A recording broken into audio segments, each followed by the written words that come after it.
औरत जब बार बार अपनी शर्मगाह में नफस का दुखूल चाहती है तो 3 इशारा करती है।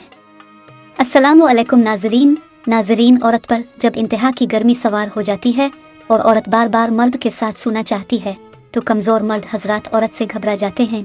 और औरत की शर्मगाह की ख्वाहिश को पूरा नहीं कर पाते। अरबी मर्द एक रात में 4 औरतों को फारिग करते हैं और उनकी मर्दाना ताकत भी पहले की तरह बहाल रहती है। वो सिर्फ इसलिए कि मर्द औरत के साथ बिस्तर पर सोने से पहले औरत की शर्मगाह से उनकी ख्वाहिश का अंदाज़ा लगाते हैं, क्योंकि औरत जब अपनी शर्मगाह में नफस का दुखूल चाहती है तो 3 इशारे करती है।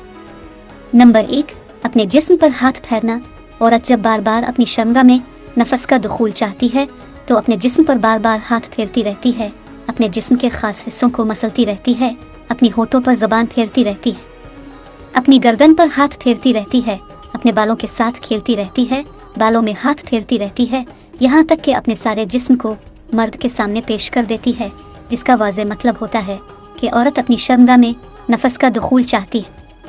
नंबर 2, मर्द के जिस्म को छूना। औरत जब बार बार अपनी शर्मगाह में नफस का दुखूल चाहती है तो ऐसी औरत मर्द के जिस्म को चूमती है, मर्द के करीब आकर इसके बालों में हाथ फेरती है, इसके हाथों को हाथ में पकड़कर मसलती रहती है,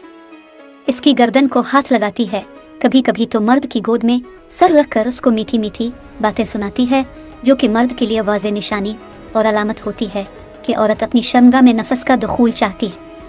नंबर 3, बनाव सिंगार करके जिस्म की नुमाइश करना। औरत जब बार बार अपनी शर्मगाह में नफस का दुखूल चाहती है तो ऐसी औरत खुद को तैयार करके खूब बनाव सिंगार करके बेपर्दा होकर मर्दों के सामने आती है। वो बहुत तंग और बारीक लिबास पहनती है और बारीक लिबास पहनकर बनाव सिंगार करके मर्दों को अपनी तरफ माइल करती है, क्योंकि मर्द जब औरत की बॉडी फिगर को देखता है तो फ़ौरन इसकी तरफ माइल होता है। ऐसी औरत उमूमन बाहर बाजारों में जाने से पहले बनाव सिंगार करती है, घर में शौहर के सामने बिल्कुल भी खुद को तैयार नहीं करती।